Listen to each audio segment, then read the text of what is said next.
Hi boardies, this is a game called Splendor. It weighs 842 grams, including a promo, which I'm about to show you in a moment. This is a game from 2014, designed by Marc-Andre, it's a French designer.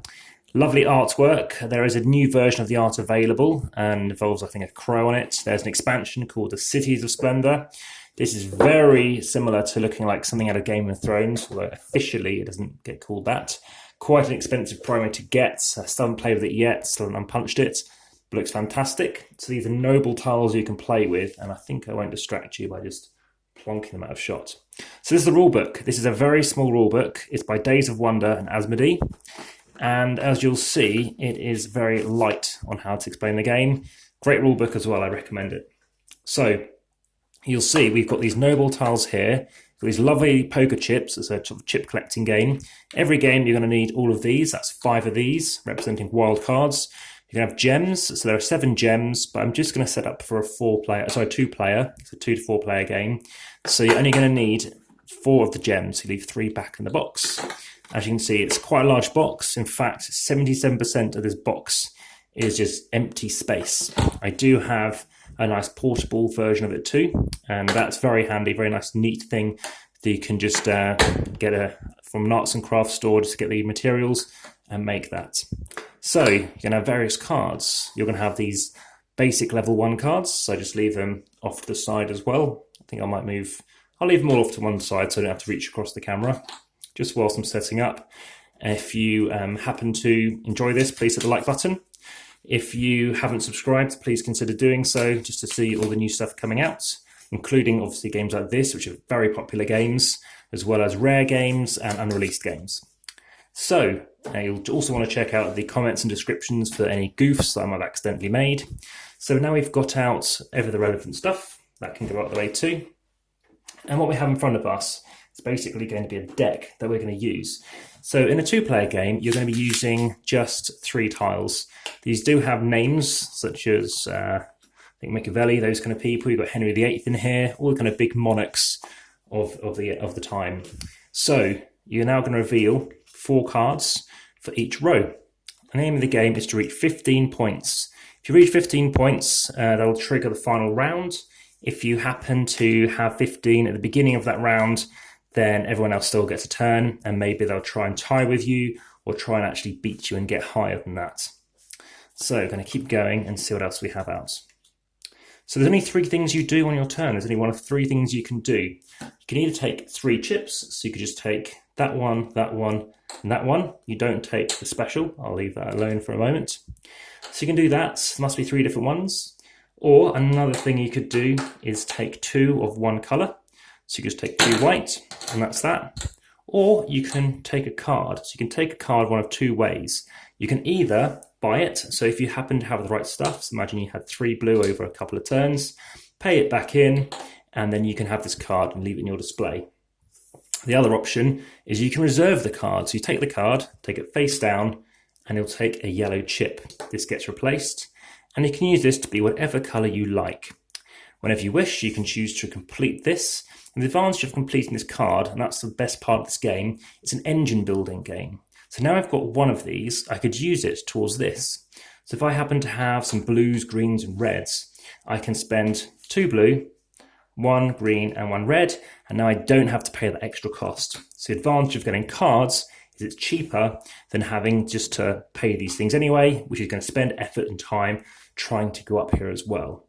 Now this is a game that a lot has been written about the strategy about this. You can win this game or play this game in few as maybe 20 rounds. And considering either only buying something here or collecting a card, that's not many. So you've got level 1 cards, which might have 1 victory point. Level 2, which has 2 or 1, maybe some 3s. And level 3 is 3, 4s and 5s. So as you'll see, if you want to get something which is a 3, you're going to need all of 1 colour perhaps. So of course it's going to take you quite a lot of time. And as you'll see, there's only, in a 2-player game, 4 chips. So as opposed to the 7 in a 4-player game, you're going to have to start getting some of these cards as well. So 2 of them and 4 of them.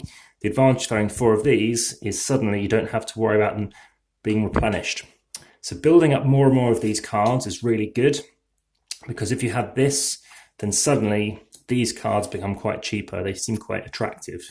The downside is these take a lot of time to get, but 4 points, that's a big way to getting, a good score. Additionally to this, you have these noble tiles.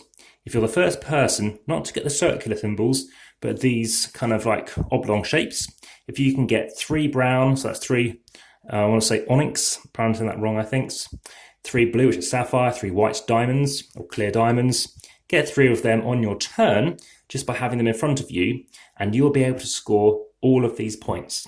This is a game I'd love to do an actual playthrough for, because I think it works very well that way. So like I said, if you get 9 things there, you're going to pick up 3 points. That might send you into a victory position, because you might have already picked up enough to make you reach 15. So 3 things available, the first person to do it gets it straight away. And the same for these 2. You could hit 2 in one go. You might want to think, well actually, those could work well together because you've both got green and red and green. So there's different ways you can choose to go about it. I've sometimes just go for these cards, these cheap cards, and it makes the latter game easier. There's even a strategy called the yellow strategy, where you just pick these cards. I think maybe the most efficient, or maybe go for the green and the blue strategy, so you can cheap cards, and then just jumping up and skipping these smaller points.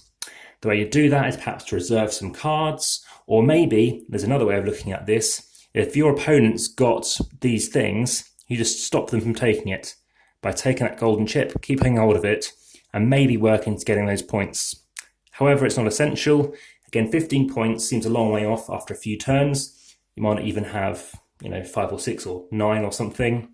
But it's that latter game where suddenly they could quickly get those points. So this isn't a game that I really enjoyed straight away. I kind of gave it a 7, but then I've played it more and more, and it's now a game I give a 9 out of 10 to. It's such a simplistic game, and it doesn't take very long. It's not very hard to explain, although I think personally I've done quite a bit of a hash of how to explain it today. It's very lovely holding these pieces. It's really nice. There's a limit. You can only actually have 10 of these. So as soon as you hit 9 or 10, you just got to discard the excess. And you have to be aware of what your opponents have, and thinking, well, actually, you don't have to worry about them competing on a card you're trying to take, because in fact, you could just choose to know that they're out of chips. So you're competing on cards and you're competing on chips. And one way you can choose to try to win the game or frustrate your opponent is just to keep hold of a lot of those chips. Those wildcard chips do count towards your 10 maximum. And I mentioned about how much this game is played. Since its release, which is about 6 or 7 years ago now, it's always been in the top most played games of all time. It's in the top 50 and frequently in the top 20 and even top 10. It's played that much. Again, it's a swift game which might work in its favour, but obviously it's doing something right to appeal to people. I like the artwork. Any cards, they can be quite similar at times like this, but it's very nice artwork. It is a bit dry. I find the theme actually, it's just engine building, just trying to get certain cards, which can be a bit dull.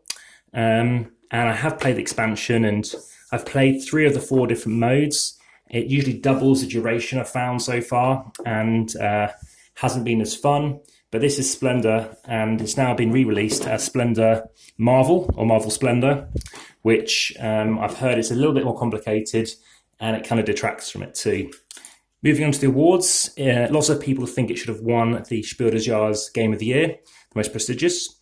But something you might want to be aware of is the amount of nominations this game has had. It has had a huge amount of nominations. It's been highly regarded in many different countries.